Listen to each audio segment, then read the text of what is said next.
Sen ne pərsən, sən nə mələk, sən nə firiştə.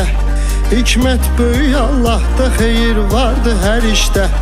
Allah səni rüyada qonaq etsə behişdə. Heç vaxtı deməzsən ki bu dünya nə ləzzətdir.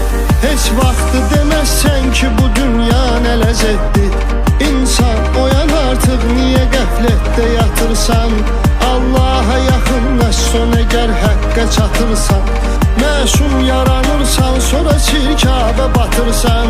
Gül bağına əkirsən, əməlindən tikan insan. Gül bağına əkirsən, əməlindən tikan insan. Vüsal Allah'adırsa arzuların fərqi nədir? Mənbəyi birdirsə qardaş, suların fərqi nədir? Bir şiyə, bir sünni, bunların fərqi nədir? Bir olaq, qardaş olaq, bağlayaq mübahisəni.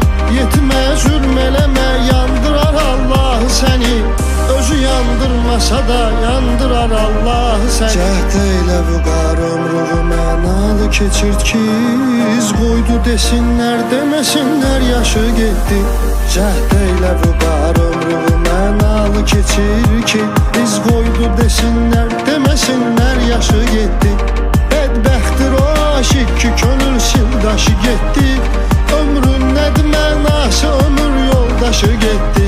Bədbəxtdir o aşıq ki könül sildaşı getdi. Ömrün nədir mənası, ömür yoldaşı getdi.